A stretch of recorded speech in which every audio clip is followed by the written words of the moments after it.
This is Trade Flow News, bringing you relevant news and insights from around the world. Trade Flow News, enabling trade for SMEs and economies worldwide. These are some of the key topics that we will be looking into in today's program.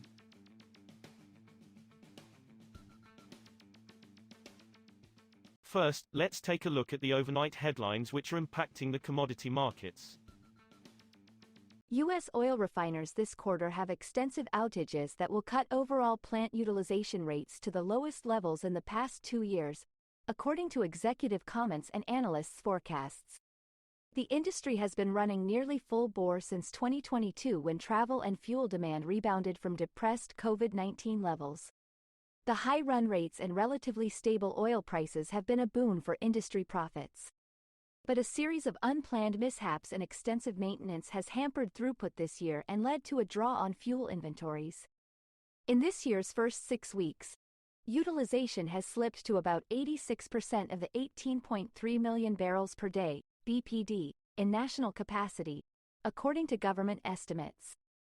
Oil prices rose for a second day on Thursday on expectations that demand in the U.S., the world's biggest oil consumer, will improve as refineries try to return to service after outages and as the dollar weakened.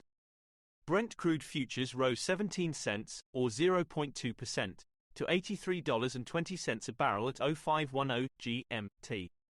U.S. West Texas Intermediate crude futures for April climbed 19 cents, or 0.2%, to $78.10 a barrel. Oil prices rose 1% on Wednesday. Oil prices have been resilient thus far, with market participants seemingly eyeing a retest of its year-to-date high following its rally in February, said Yeep Jun Rong, market strategist at IG, adding that geopolitical tensions provided support. Moving on to the top news in the energy sector.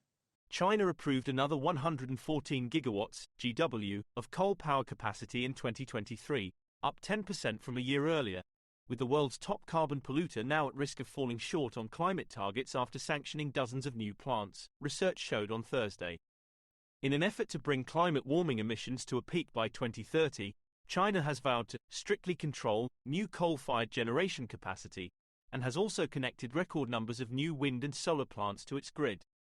But after a wave of electricity shortages in 2021, China also embarked on a coal power permitting boom that could slow its energy transition, according to analysis by U.S. think tank Global Energy Monitor, GEM, and the Helsinki-based Center for Research on Energy and Clean Air, CREA. Demand for sustainable aviation fuel, SAF, should see a long-sought boost after regional airline hub Singapore said it would require SAF on flights from 2026, but high costs and uncertain raw material supply will mean barriers to wider adoption remain.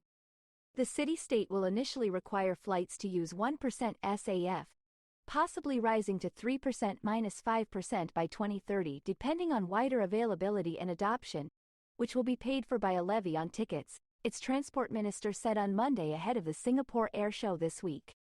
Aviation produces about 2% of the world's emissions and is considered one of the hardest sectors to decarbonize because of the high costs and lack of SAF supply, and the long life of aircraft limits the introduction of newer technologies to lower emissions. Next, we have the top news in metal markets. Shanghai nickel prices jumped more than 3% on Thursday to a 3-week high, as potential U.S. sanctions on Russia stoked supply concerns. The most traded March nickel contract on the Shanghai Futures Exchange closed daytime trade 3.2% higher at 131,320 yuan, $18,265.27, a metric ton, hitting its highest level since January 29. 3-month nickel on the London Metal Exchange climbed 0.4% to $16,990 per ton by 0743 GMT, having jumped 3.6% in the previous session and posting the biggest daily gain since last November.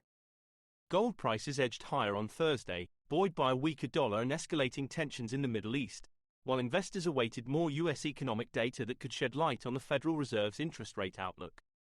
Spot gold was up 0.3% at $2,031.70 per ounce, as of 0818 GMT, after hitting its highest since February 9 on Wednesday.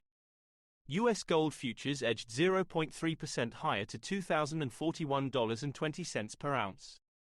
The dollar index extended losses to a fourth session, making the greenback-priced bullion more appealing to overseas buyers. We will now look at the top news in the agricultural sector. Argentina's Rosario Grains Exchange cut its estimates for the country's 2023-24 soybean and corn harvests on Wednesday to 49.5 million and 57 million metric tons, respectively, due to a heat wave in late January and early this month. The exchange has previously calculated the soybean harvest at 52 million tons and the corn harvest at 59 million tons. Argentina is among the world's top 2 exporters of soy oil and meal, and the No. 3 global exporter of corn. A period of higher than usual temperatures that began on January 17 left the corn crops with less than ideal water levels, the exchange said, despite rains that offered some relief the second week of February. That is all for today's news on commodity markets. Stay tuned to Trade Flow News as we continue to provide you with more updates. We also invite you to follow us on Twitter at Trade Flow News, which allows you to watch our program on your mobile device or desktop to receive information from there.